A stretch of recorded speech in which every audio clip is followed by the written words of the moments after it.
instructions, there is an issue that I want everybody to deal with. One particular issue. The issue is about the bodies they found. Some 30 bodies. There is one web page, one of the 5 web pages says that the bodies were interred. But interred, I mean that the family and friends of the persons who died buried him in the ground. I mean, dug a grave site and buried him. Otherwise, they were all covered up. Now, the question is, how were they covered? And if you know anything about a body lying on the ground for 3,000 years, eventually the grass would start growing on it. And eventually weeds would cover it. Then eventually dust would cover it. There's tons and tons of dust that falls from space every day on Earth. And the dust, that floats around in the air would eventually start to cover it. Were the bodies covered by 3,000 years of dust, or were they buried by being someone, their friends and family, digging a hole in the ground? And folks, I think that every one of you is intelligent to decide this for himself or herself without me telling you what I'm certain is the answer. And I think you all can figure out that. But again, one of the websites insists that the bodies were interred. In other words, their friends dug a hole in the middle of the street, I must add. They dug a hole in the middle of the street and placed them in the ground. But again, you can just try to decide. I want all of you to deal with that issue. Otherwise, now, write it in an essay format. You're welcome to do outside research, more research than what I've given you if you wish. But I really want you to take a side on this issue. Was the city of Mohenjo-Daro destroyed by, well, it was destroyed by something, by what? I mean, did the people just up and leave and let the city grow up? You can say that if you want to. Or was it a comet? Was it a meteorite? Was it a flood?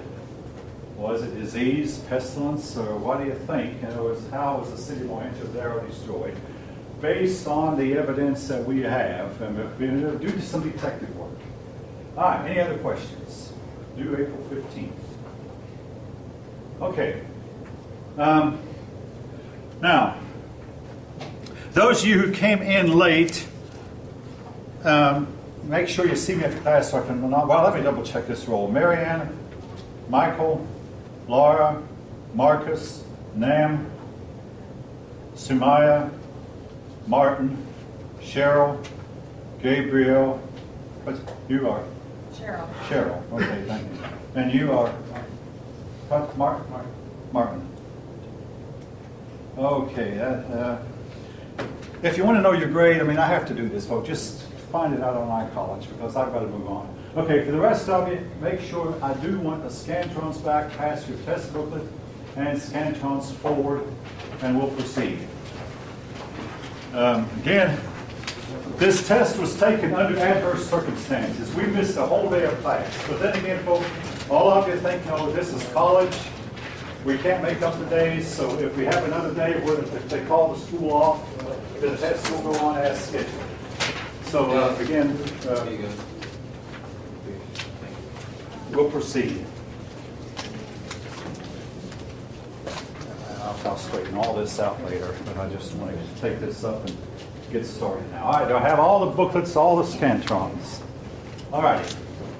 And those of you, again, who didn't see your test, so you can, I'm not going to knock you for being late, but you can go to iCollege and find out your grade if you haven't already. All right. All righty. Chapter 6, the American Indians. Now, when you see the test, I'll tell you this much. Most of the questions on the American Indians will be true-false. Not all. There'll be about 9 questions on the American Indians on your next test. 7 of them, at least 7 will be true-false. The other ones will be multiple choice. All right. And of course, A is true and B is false. Now, American Indians, as an American, I grew up reading books about the Indians, grew up studying them in my history classes, and we'd get out at recess when I was in elementary school and bring our toy guns, which now would be anathema. Yes, in my day we were allowed to bring toy guns to school and we would play cowboys and Indians. And we watched them on TV, not always in a favorable light. So I grew up thinking a lot about and studying the American Indians, but rarely did I see one. Only when I went to Honduras in 1976 did I see a lot of Indians. But Um, don't see very many out, particularly here in the South. The Southern people tended to drive them out. I'll get into why in a few minutes. Now, the Americans, they're called Amerinds, as opposed to the Indians from India. In other words, when Christopher Columbus called them Indians, he thought he was here in the East Indies, so he called these people Indians. Actually, he was in the islands we now call the West Indies. But we want to distinguish these people who are also Indians from these people, so we sometimes call these Amerinds to distinguish them from the other group of Indians. Now, folk, according to standard anthropology, the American Indians crossed this narrow land bridge from Siberia into Alaska thousands upon thousands of years ago, and then gradually they crossed during the Ice Age when there would have been a solid landmass connecting Siberia to Alaska. Now, the reason I mention that is the book mentions it. It is standard paleontology. On a personal note, I've been doing a lot of research on where I think the American Indians came from. I disagree with that. Every Indian who told us where he came from always said, my ancestors came from across the sea. It is now known that you can cross the seas in a rowboat. It's been done many a time. It's now known you can cross the seas in a small skiff. But it's also known that some of the ancients built huge, very, very huge vessels. And in fact, even before Columbus, the Chinese are known to have crossed the Pacific and landed in California. But the Chinese showed little interest in staying. You may realize that China is 10,000 miles from California, whereas Europe is only 4,000 miles here. So there was quite a bit of a gap. China had other problems also. Anyway, but the American Indians, in my way of thinking at least, and I think I'm right, but they came in boats across the Atlantic Ocean and took up life here. Now, the earliest Indians that we know about, that we have a name for. Now, when you're studying Indian history, folk, unlike when you study European history or Chinese history or even Indian history, Indian history, you don't study names. Until the Europeans arrived, the Indians seem to have been, they weren't nameless. They had names, but they did not document the names of their people. They did not write their names on grave sites. So basically, we have very, very few names of individuals. But the very earliest tribe we have are the Olmec.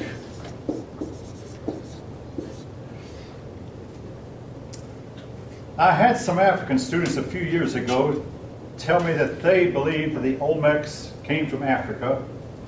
So I got to researching it, and here's the logic they used. The statues of the Olmec faces show very, very pronounced African features. Also, the statues feature tigers, which are not found in this region where the Olmecs would have lived. The Olmec Indians would have lived here in the southern part of the Gulf of Mexico. Your book has a map on page... actually, your book says they may have come back. I'm looking at page 159. Other recent suggests some of them settlers may have come from Africa or from the South Pacific rather than Asia. Anyway, the Olmec right here in the southern part of the Gulf. Now,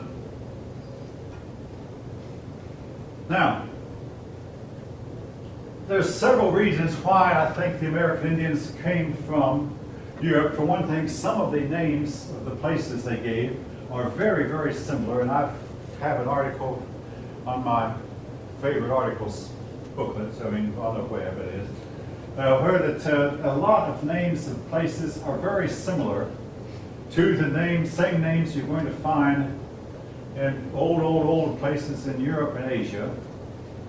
They also observed a 7-day week cycle, the same way the rest of humanity has. They had a flood story, as do all other peoples, and they had stories about a fall from paradise, again, as do other peoples. And then more recently, DNA shows that they are related to the rest of the world, which at first some people wondered about. But now we know they're fully human, related to all of us. And as we get more and more into DNA, we might eventually be able to figure out where it comes in or how, or just which of their ancestors came across. The Yucatan Peninsula, if you know anything about the letter J and Y are often mixed up throughout history. Yucatan sounds like the name Joktan in the Bible.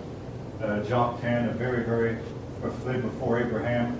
Yucatan, and a lot of persons believe that Joktan came over and settled in this region here around the Yucatan Peninsula, this right here.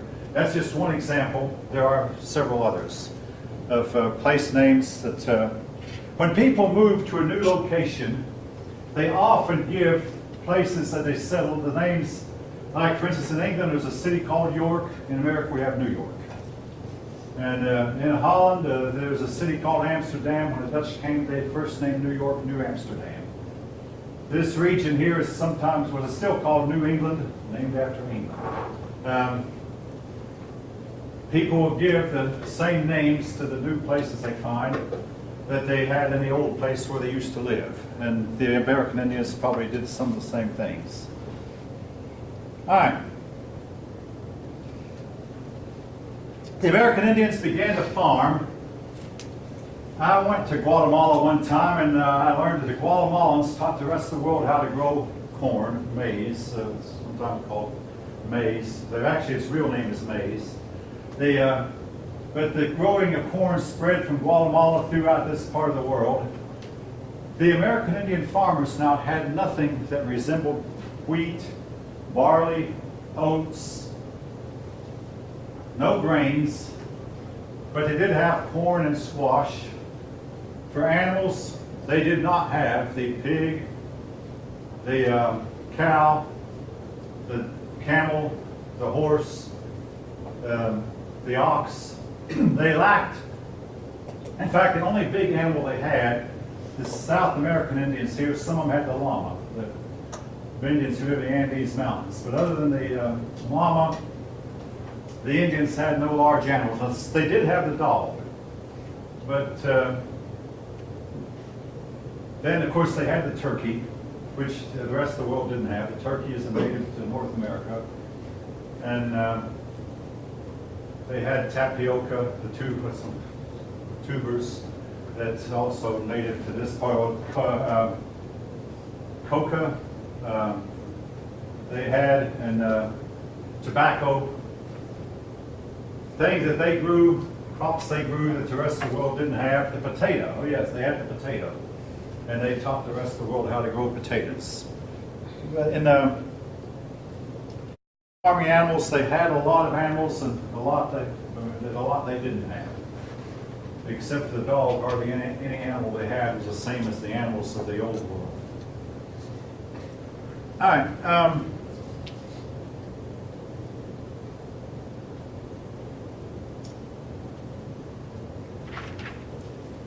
Now, don't worry about the name Zapotec. I mean, but the Olmecs, yes, do. There is the Zapotecs built a large city. Again, I'm not going to ask you to learn the name of that. I have tried to pronounce it, but I'm afraid if I tried now, I might make a dunce of myself. So, any of you who think you can pronounce that from America's first metropolis, I looked up the pronunciation one time, but that was many years ago. All right. We do not know if the Olmecs gave rise to the other civilizations, or if they just simply were one of, in other words, your book calls them first among equals, if they just simply were the most advanced along with the Zapotecs, the Maya, and the Aztecs. But the Olmec civilization declined, as did the other civilizations. Now, this is a pattern we're going to find among the Indians, and this is true of the Indians in North America here and in South America. You had civilization would spring up, last maybe hundreds of years, and then just vanish. In their place would spring up another civilization, last hundreds of years, and then vanish. Where are the Olmecs today? we might could find out if we could find one of their bodies that would have enough DNA for us to decipher. In a study of DNA, we've learned that in one of the tribes, the Arawak, that inhabited this region here, the islands, the Arawak Indians were said to be extinct. But then we started doing DNA studies and we found out that 60% of the Indians living in here have some Arawak DNA. So the Arawaks may have died out, but their descendants in different forms, I mean, they're called with different names, are still around. So maybe the Olmecs are around somewhere if we just knew how to find them. Anyway, the Olmec died out.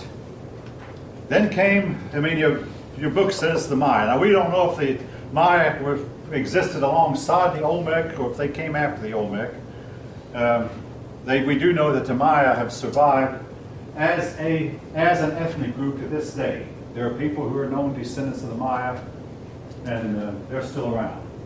Now, one thing about the Maya they were very famous for is their calendar. And when I first started teaching here in the year 2000, I asked the class, when does the Mayan calendar end? At that point, none of them knew. If I were to ask you, probably most of you know. Anybody know when did the Mayan, or does the Mayan calendar end? Wasn't that last December 14th? It ended in December 2012, December 21st, 2012. Again, by 2006, everybody in class knew because it was making world news. And the Maya, one Mayan said he was just tired of being asked that, but he finally told us that when the Mayan calendar ends, all we do is like you do when your calendar ends, you just start another one. On December 31st, one calendar ends, we pull out another one and start all over again. But anyway, the Mayan calendar, such as it was, ended in 2012, but they now don't start another one, they're going by their old calendar. Anyway, now, something that all these Indian civilizations around here had in common, including the Mayans, the Olmecs, the Zapotecs, and the Aztecs, they practiced human sacrifice. Now, ultimately, this was to lead to their downfall. In 1976, I had the privilege of visiting the city of Copan. Your book shows it, and I saw the pyramid. I mean, the book shows a picture of the big pyramid on page 162, the big pyramid of Egypt. The Mayan pyramid covers more, I mean, is more massive than the Great Pyramid of Egypt, but the Mayan pyramid is not as tall. And also the Mayan pyramid, it's no mystery how it was built. It's a dirt pyramid where they apparently spent a long time and a lot of people carrying dirt. But I also saw the ball court. The ball game was probably a combination of our soccer game and basketball game. It is known, though, that the losers of the ball game were sacrificed. And this might give a team very much incentive to win, even to win by playing dirty. As far as we know, there were no rules and no officials to enforce the rules. Just get that ball through the goal any way you can. And anything was allowed. Because at the end of the game, the team that lost was going to die. Oh, isn't that how lacrosse was? Or is that what you're talking about? Is that what? Like lacrosse was like a war game. The movie The Cross? No, lacrosse. It's like some game with like a stick and net, ball. Oh, like yeah, okay. I don't know how. I don't think we know for sure how the Mayans played their game. I mean, it might have been with a stick. It probably, though, was a matter of moving a rubber ball through a hoop or somehow, but not quite like a basketball, more like a hockey game of sorts, a soccer game. But again, I'm not sure we know all the rules. Or at least I don't know all the rules. Now, the Maya have been, and I'm going to get to veer a little bit off the beaten path here. The Maya have been the subject of a whole lot of speculation. And I had a student several years ago who recommended I buy a book about it, which I bought and read it through one time and never picked up again. But it was written by a New Age author, and no, I'm not recommending you read something like that, but I read it. And it said the Maya were transported here from another star system, from another planet, and that unfortunately they learned human sacrifice from their neighbors whom they happened to live among. But that they showed signs of being otherworldly. Again, folks, I do not advocate that, but I just want you to know that the Maya have been the subject of a lot of speculation. Now, the Maya were excellent writers, and when the Europeans found them, well, in addition to already being in an advanced state of decay, when the Europeans found them, though, they had 9 books. And only their priests knew how to read, and this proved to be a fatal blunder because when all the priests who knew how to read died, their writings died with them. However, one Spanish priest learned how to read the Mayan script. And after he learned to read the Mayan script, he got to reading a few of the books. And he said, these books are the work of the devil. So the Spanish destroyed 5 of the 9 books, leaving us with only 4. Those 4 have survived to this day. Now, when I was there in 1976, the Mayan script had not been deciphered. But we knew it would be because, number one, we did know that they were written in the Mayan language, which, even though it's not spoken much, we know how it's spoken. But also, you can decipher any script if you have enough script to decipher from, which we did with the help of computers. We did decipher. Now, I told myself I was going to read the script when it was translated. It was translated about 4 years after I got back from my trip, and I decided, like the Spanish, I did not want to read it. It has lines in it, I mean, I'll tell you a little bit, where that you can conjure up a spirit by cutting yourself, letting enough blood out of your body to start hallucinating, and then you're in this altered mental state. Or you can use drugs also to get the spirit world and do the bidding of the spirits who will meet you when you're in an altered state. Now, folks, again, I just want to tell you this because this is part of the Mayan script, and it helps me to understand a little bit better why the Spanish would destroy it. However, on the other side of it, they have a story about the Garden of Eden that is very, very similar to the biblical story told in Genesis. And if, in addition, they based their time on one of their calendars. They had several, but on one calendar, that's time beginning around 4004 BC, which is the date that a lot of scholars believe that the world was created. So, again, very similar to the Bible in some ways, indicating that they might have talked to men who wrote the Bible. And yet very, very dissimilar in other ways. So, but again, once I saw what was in it, I had no desire to just read any kind of translation of the script, and most people don't either. And I understand why the Spanish would destroy it. Now, folk, this is not in a book. Again, it may sound far out, but a lot of persons will tell you that the Mayans had a calendar to Venus. Now, even your authors mention that the Mayans had a strong fascination for the planet Venus. Now, if you know anything about Venus, we did not know anything at all about Venus until we finally were able to send satellites there.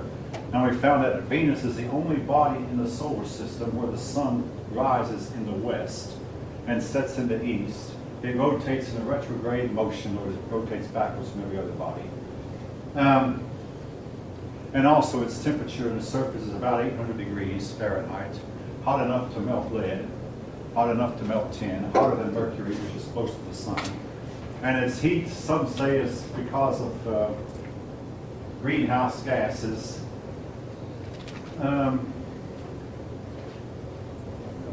I think otherwise, if you know what I mean.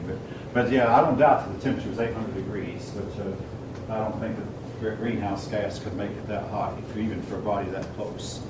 But now, a Venus calendar, folk, was totally impossible to construct until we sent satellites and we found out that the Mayans had been there before us, and they had constructed a calendar.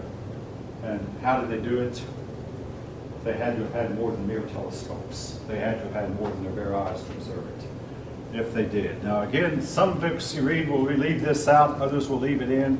I don't know for sure what the truth is, but any book will tell you though, they did have a strong fascination for the planet Venus. The book spends quite a bit of time talking about the Maya. Eventually, though, they declined, and they were in an advanced state of decline before the Europeans came, so you can't say the Europeans destroyed them, even though the Europeans somewhat finished off what was already started. Why did they decline? It might have been they over-farmed the land, farmed the same land year in and year out, so it was no longer productive. Some say they cut too deep into the jungle to cut away the rain, they call it rainforest. Cut away the rainforest too much until they changed the climate. Others say they suffered from rebellions or wars. Their own people might have rebelled, their neighbors might have fought against them. For whatever reason, they came to an end.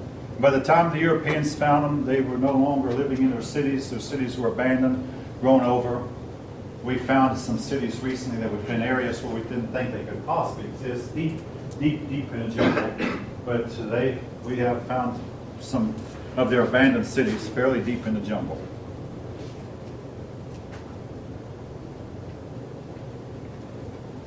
All right. Again, it might have been climate change. The climate might have dried up. We simply don't know.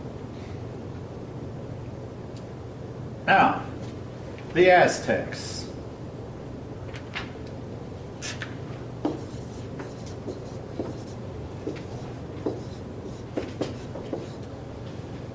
The Aztecs are believed to have been a small group of people starting out and perhaps in what is today Arizona or New Mexico, and then migrating downward, but they were extremely warlike, aggressive people, and they took over, set up their capital in what is today Mexico City. And if you've been to Mexico City, you might know why. Mexico City is a rather fertile region in an area where the rest of the country isn't very fertile.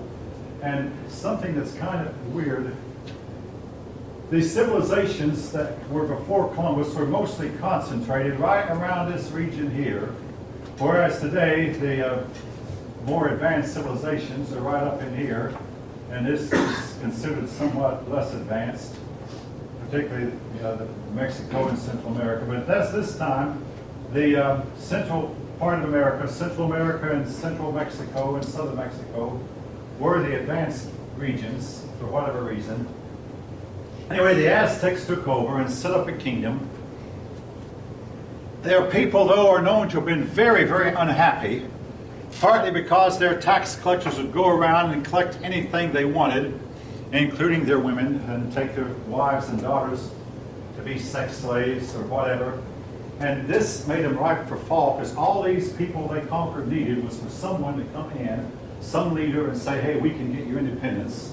That leader was Hernando Cortez. In other words, the Aztecs made themselves just ripe for rebellion, but they would have thought, hey, we're on top, we have organization, we have a large army, and nobody can whip us. Well, somebody from across the ocean did. Now, the Aztec was the people that the Europeans met when the Europeans came over. The man who defeated them was Cortez, Hernando Cortez. Now, Cortez had been to Florida, and he'd been on these islands here after Columbus, and he heard about a vast empire right here across the Gulf, so he loaded some 200 men in ships. When he got to this region of Mexico, he disembarked, and he did like Julius Caesar had done some centuries before. He told his men, now burn the ships. We're not going home. Nobody leaves. We either conquer or we die. But we're going to conquer these people. That was amazing that he could think that, because he only had 200 men, and he did not know that Montezuma had an army of about 100,000 soldiers. You don't use that word soldiers. I'm talking about Indians. I'll explain in a minute. He had an army of 200,000 men. I can't say they were soldiers, folks. And I'll explain why later. All right. But he went in, and he met Montezuma. The Montezuma looked on him as being a god, and his men as being gods because there had been a story that some white person was going to come in and settle things in this region. Now, folk, every time I come to this part of the lesson, I ask every class this question, and folk, there's really no answer. If you don't want to answer, you don't have to. Cortez had a woman with him who learned languages fast. I mean, not some people have what's called the gift. She learned the Spanish language really, really fast, and of course she was an Aztec Indian woman, so she was serving as an interpreter. So Cortez was talking to Montezuma one day, and Montezuma was surrounded by some of his top officers, and Cortez surrounded by some of his top officers. And Cortez heard a bunch of hideous screams coming from the temple. So he asked Montezuma through the interpreter, what's the meaning of these screams? And then Montezuma answered, oh, these are people who are being sacrificed to keep our God happy. Cortez was very upset, and he said to Montezuma, your gods are not gods but devils. Well, among the Indians and the white men, this stirred up a few tense moments. But then peacemakers came in on both sides. They temporarily quelled the uprising. Now, my question for you is, if you had been with Cortez and heard the hideous screams coming from the temple, what would you have done? Modern day political correctness would tend to say, who's to say that one religion is better than another? They should have the right to do what they want to. Their own people, let them alone.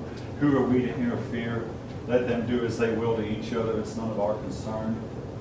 Cortez did not feel that way. Cortez believed it was his duty to move in and stop the practice, which ultimately he did. Now, how did Cortez win? I've already mentioned one thing that helped him. He got together with these Indians who were being mistreated, the ones who were being subjugated by the Aztecs, and convinced them that he could win if they joined him. So his army consisted of tens of thousands of Indians, with only about 200 white men. In addition, when it came time to fight, half of Montezuma's army would not fight. They were too scared. They'd never fought anything like this before. Of course, Cortez also terrified me. He had guns. I had a student ask me this morning in class, well, did they have guns then? Yes, they had guns. They had cannon. Cortez had at least one cannon. And they had men on horseback, and the horses and men were armored. And the Indians looked on a man on a horse as being a man with 2 heads and 6 legs. 4 legs for the horse and 2 for the man, and 1 head for the horse and 1 for the man. But they looked on it as being one and the same person, not 2 separate entities. Basically, the Aztecs felt like they were fighting the gods, but something else Cortez had going for him that he did not plan. As we today might call it germ warfare. Europeans spread their diseases to the Indians, and the Indians had no resistance to whatever. Smallpox and typhus destroyed probably 90% of the Indian population living here. Again, the Indians had never seen these diseases before and had no resistance to it. Now, the transport of diseases from one group to another went both ways. It is believed by some, even though some will say, well, it isn't so, but it's believed by some that syphilis spread from the Indians to the Europeans and spread through the Europeans through all of Europe. I mean, at least through some parts of the European population. But the diseases went both ways, with the Indians giving Europeans their diseases, but Europeans giving Indians theirs. But it devastated the Indians far, far more than it did the Europeans. Far more. So in other words, between a lot of Cortez's army consisting of Indians, a lot of Montezuma's army not fighting, the fear factor, the disease factor, and the fact that Europeans had armor and guns, better weaponry and better organization, all this contributed. When the fight occurred, there was a brutal fight, but Cortez had come out on top. Montezuma was dethroned. Cortez proceeded to take over. He stopped the human sacrifice, but he also enslaved all the Indians he could and killed them mercilessly, including the ones who had fought with him. They were treated no better than the Aztecs who had fought against him. All right.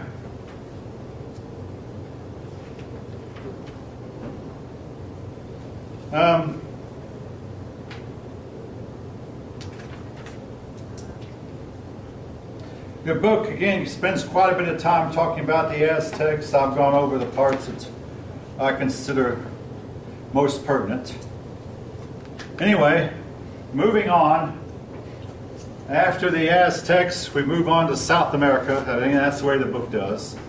Now, some of these tribes, particularly the Corral and Moshi, I'm not going to ask you to learn those names, but these were Indian people who we did not know existed when I was a kid. But we found out that they actually had a great advanced civilization and advanced very highly and just vanished.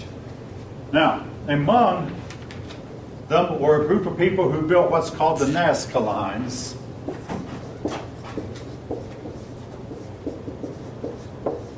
Now, folk, this time even your authors, will admit that there are persons who say that the Nazca Lines were built by aliens. Let me hasten to say, I don't think so. Others will say that the persons who built them, the operations had to have been directed from space because they could not even have been directed from a helicopter because helicopters can't fly high enough. So somebody in a space station in orbit with a telescope had to have looked down and had radio contact people on the ground and directed the operation from high up. Again, we don't know how the Nazca Lines were built, but they go for many, many miles, and they're generally, they're parallel, nice and straight. Your books, yes. No, your book shows a picture on page 175. They are, your book calls them trails. Now, humans do not construct trails. When I was a kid, I had cousins living in southern Kentucky, and they would take paths. A path from one location to another almost never was straight.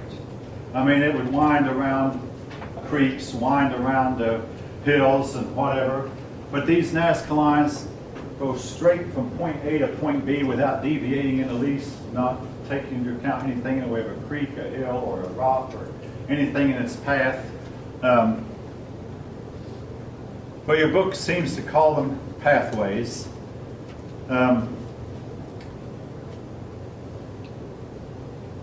Personally, I think they were constructed by humans who were more advanced than we want to give them credit for. And this is a theme that we run into from time to time, just how advanced were our very, very distant ancestors, building structures that it's likely today that we could not build.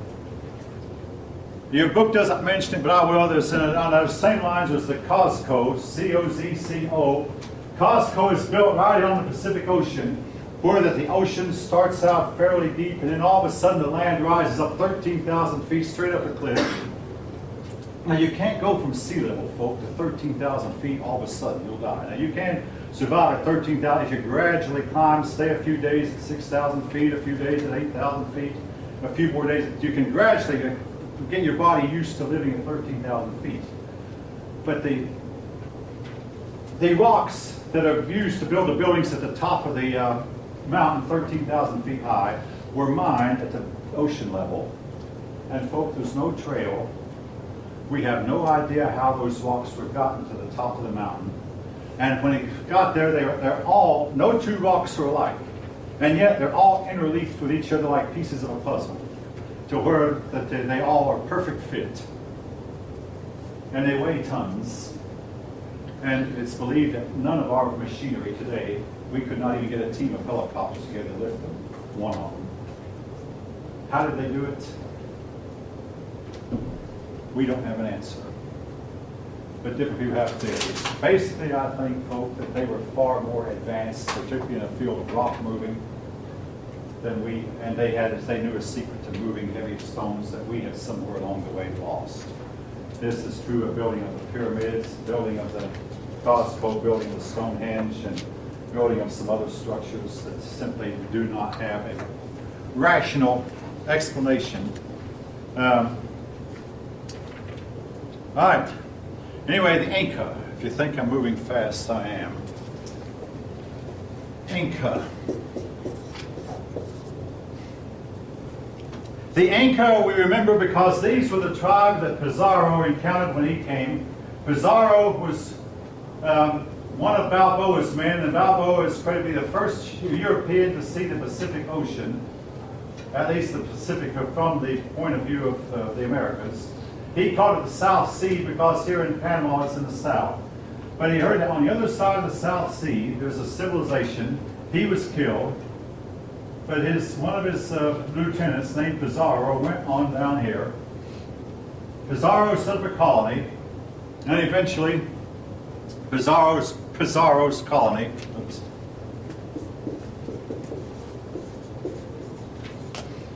Pizarro's colony was able to conquer the Incas, again the same way that Cortez had, by getting a bunch of Indians on his side, by a bunch of trickery and deceit and whatever. Now, the Inca chieftain, or the Inca, I'll call him emperor, the Inca emperor realized Europeans' desire for gold, so he said, I can fill this room half full of gold as high as I can reach. The Inca emperor was about 6 feet tall, taller than most men of his time. The room was about the size of a classroom, so if you imagine gold from about as high as he could reach. The Spanish didn't know there was that much gold anywhere, but nevertheless they struck a bargain. The Inca filled the room half full of gold. Then Pizarro had the Inca emperor killed.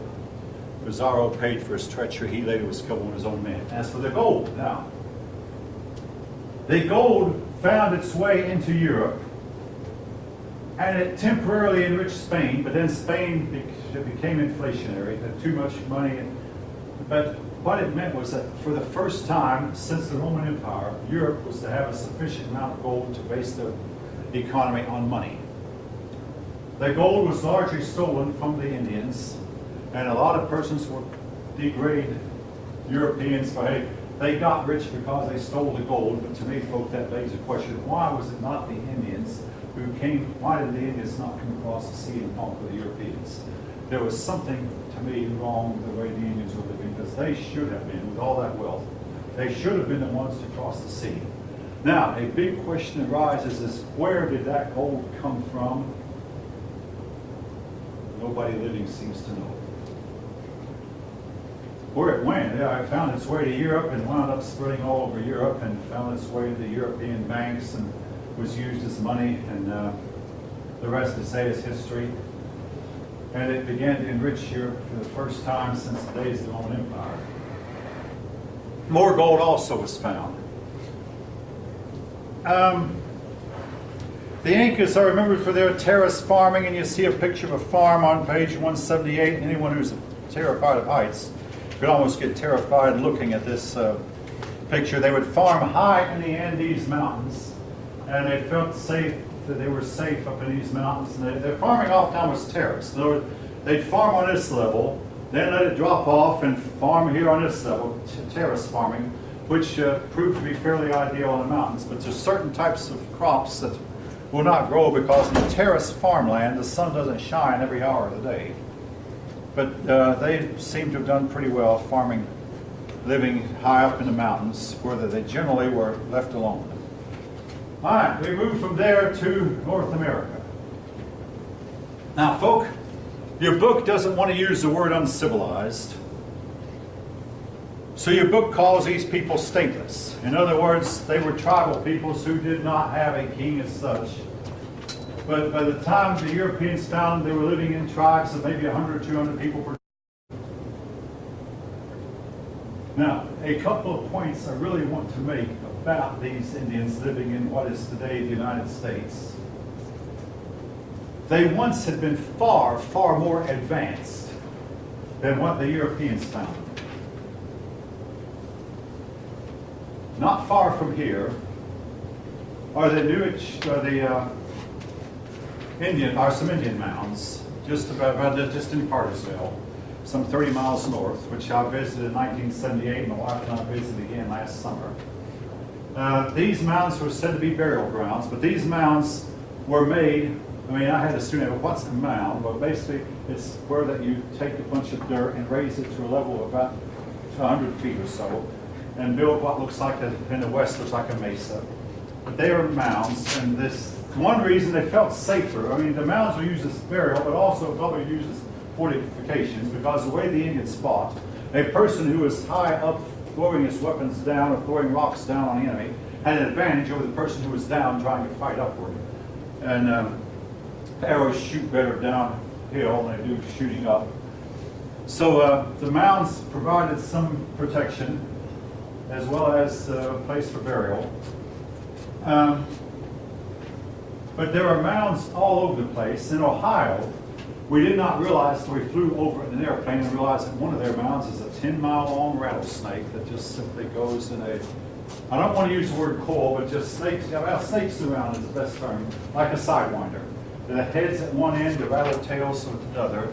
And again, we didn't recognize for what it was because its shape was somewhat altered over time by people digging into it and farming. But they had mounds on the Ohio also. There are mounds all over the place. And what this shows me, and should show you, is the Indians at one time had a much more advanced structure, social structure, and a bigger, much bigger population than they had in the 1500s when Europeans found them. Now, it is now known Columbus was not the first European to come across the Atlantic. The Vikings had come and settled up in here around the year 1000. This was actually the first time Europeans had attempted to settle. The year was 1000. Round one went to the Indians. For one thing, the Vikings didn't have, the Vikings had steel, they had armor, they had better swords and hatchets than the Indians, but the Indians greatly, overwhelmingly outnumbered them. And eventually they forced the Vikings to leave. Then, for the next 500 years, it is known that numerous fishing vessels, these vessels would start at small, obscure ports, and keep in mind, there was no telephone and no internet, so the word did not get out, but numerous fishing vessels are known to have crossed the Atlantic and fished off the coast of the Atlantic. Some of these men actually are believed to have landed and maybe traded with the Indians and spread the European disease in the Indians. Whatever, the Indians' population went down very, very fast. The diseases might have been typhus and typhoid fever and smallpox, but could have been one of a number of other diseases. Now, two things contributed, maybe three, contributed to the downfall of the Indian population. Number one, we know from studying their bodies, the Indians' average lifespan was only 18 years, which meant that most of them died when they were yet children. 18 years, folks. If that weren't enough, their women simply refused to have very many babies. American and Indian women generally would average 1 or 2 babies per woman. And when the Europeans came, and European women were averaging 16 or 10 to 12 babies per woman, folk picked the winner. It was just simply almost inevitable. The Europeans quickly outnumbered them.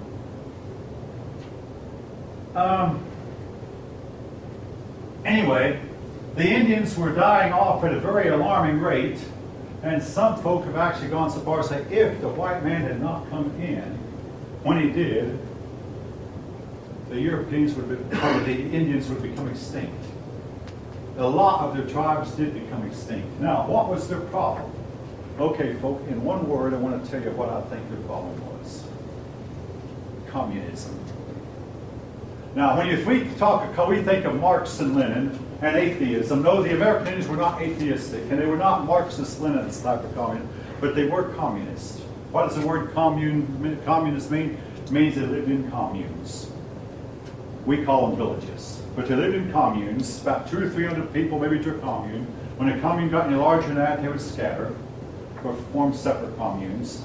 They had no money, no social classes, no private ownership of anything, including property. All of the land belonged to everybody, so no tribe claimed any of the land was his. And this was to set up for conflict and ultimately set up for their defeat. Their cultural level then went downhill fast, went to zero. Which to me is what communism does to the people who embrace it. Some of you might have communistic, socialistic leanings. I can understand that. But if you want to speak up, you're welcome to. I won't argue with you. I'll let you speak. But to me, this is where communism ultimately leads. Did it bring about peace that Karl Marx promised? No, we can tell from their bodies, and we've dug up a lot of the skeletons. They were as addicted to warfare as anyone else. A lot of their bodies show the type of death that would have occurred only in combat. Now, about the Indians, I used the word soldiers a few minutes ago. No, the American Indian warriors were not soldiers. You might call them braves. In fact, when Pershing, who had been an Indian fighter, when World War I broke out, General Pershing, who was in charge of American forces in World War I, Pershing would not have them in his army. And they said, we're citizens like everybody, we should serve. But he finally took them in. Not as fighting men, but as signal soldiers. These Indians could talk to each other in their own native tongue, and the Germans could not understand the word that was being said. Pershing himself knew Navajo, having learned it when he was fighting among the Navajo Indians.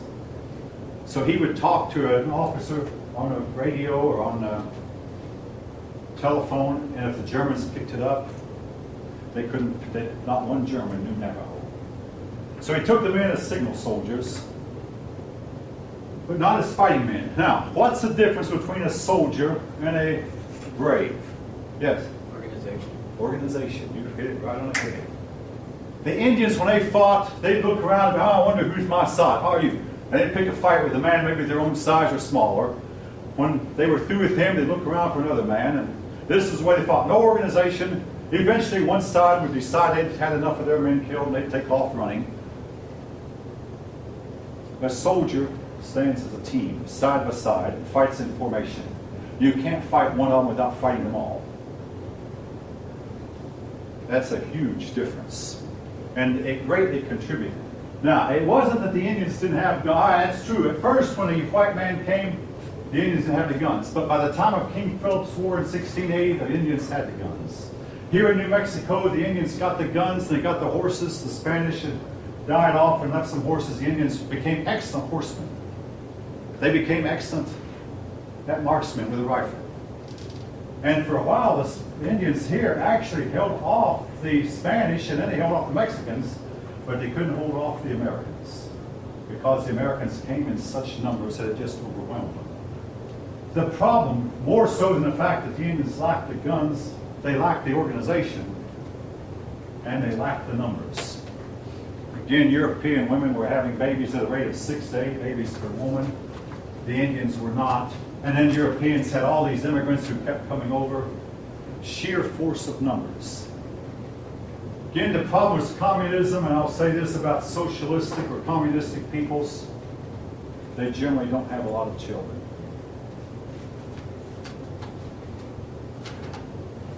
Among the Indians, the lazy and unproductive got to eat along with the hardworking. The ones who were too lazy to go out and hunt were fed anyway.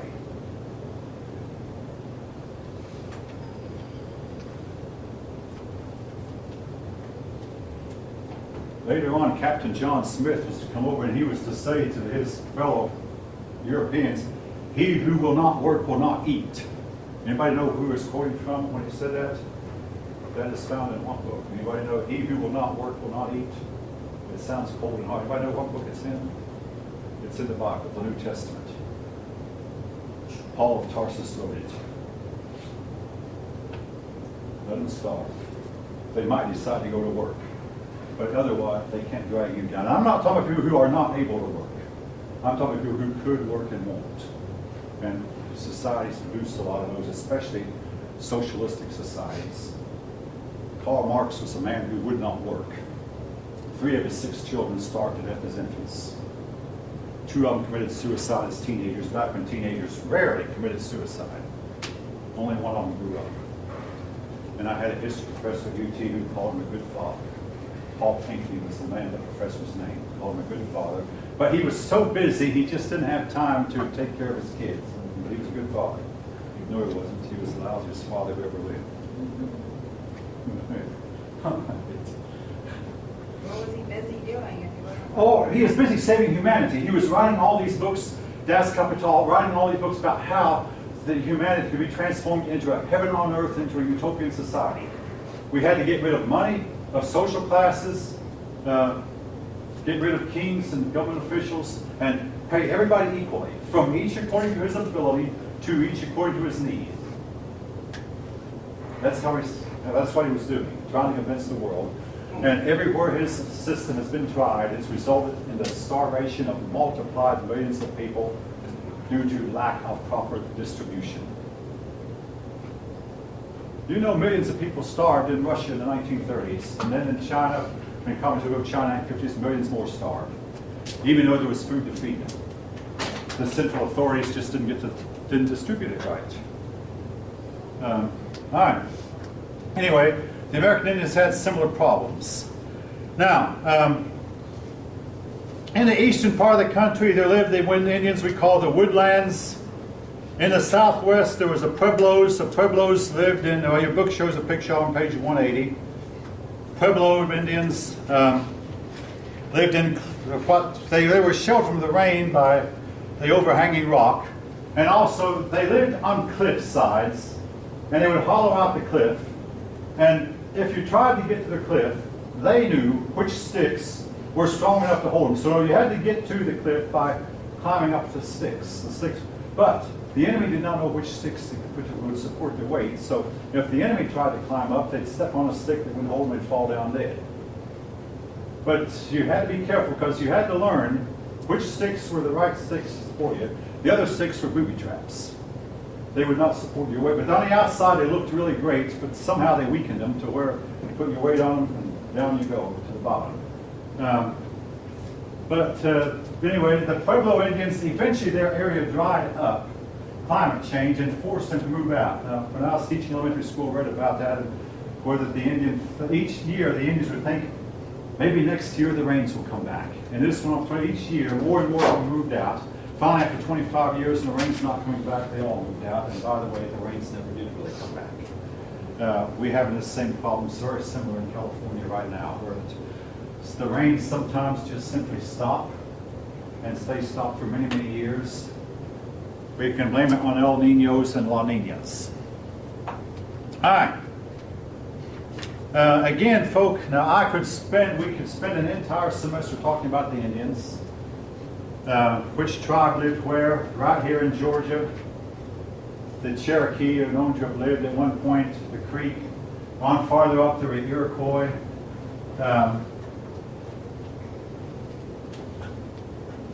And again, there's all kinds of speculation about where they came from and what their languages were, why they declined, all this. But the next tribe that we mentioned is the Arawak. The Arawak Indians inhabited this region right here in the islands. They were believed to be a peaceful people. Now, here's something, folk, the point that I really have been trying to hint at up until now. I had a student, you may have talked to someone who was trying to argue a point, but they leave out a significant fact. I want to show you an example. Columbus met peaceful Indians.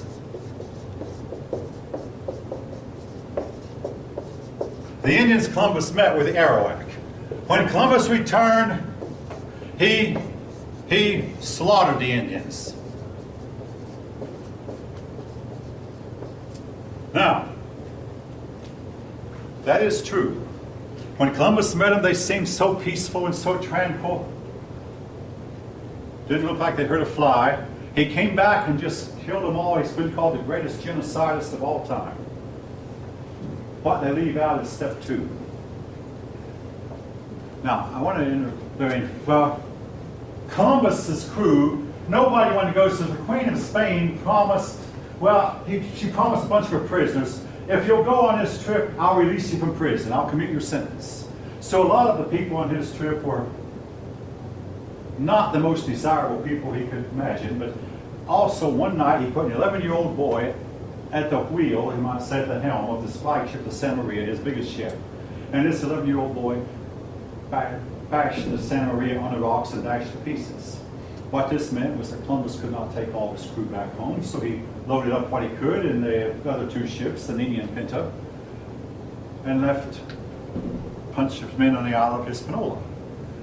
He came back with 17 ships. By this time, people of Spain were excited. And they went back to the site of Hispaniola and found all of the Europeans dead. That's step number 2. Now, folk, this explains why the conflict occurred between the Europeans that was to last for 400 years. You can't say for sure that the Indians drew the first blood. From the point of view of the Europeans, it looked like it. And again, these Europeans who were left behind were a bunch of crooks and criminals who might have engaged in rape and stealing and theft when they got hungry. We don't know. But whatever, the Indians went in and slaughtered them all, and Columbus found them all dead when he arrived back home. This set the stage. Now, the point I want to make is, what you had, folk, you had two people living on opposite sides of the Atlantic. Inevitably, they were going to meet. And when they met, the weaker side was inevitably going to be swallowed up. One of the best discussions I had many years ago was the issue of, was it morally right? All right, here's a point I really want to make, folk, and I think this is extremely important. It doesn't matter what the morality of it was. When a group of people conducts themselves in a certain way, they are inevitably going to be conquered by a stronger group of people. And the reason I think this is so important is, I had a student in this classroom sit right there a year ago and said, the United States can't be conquered. Nobody in the class agreed with that, including me. Every group of people can be conquered. They're conquered when they weaken themselves from within. Conquest, until about 100 years ago, was looked on as being a virtue, something you did to boost up weaker peoples. Now it's looked on as being a crime. However, folk, if we do, as conquered peoples have done all down through the ages, we are, I feel certain, going to be conquered also. It doesn't matter what the morality of it is. Whether it's morally right or not, we will be conquered if we follow the footsteps of the people who down through the ages have been conquered. Stirring up rebellion among ourselves, fighting amongst ourselves. Are we doing any of that?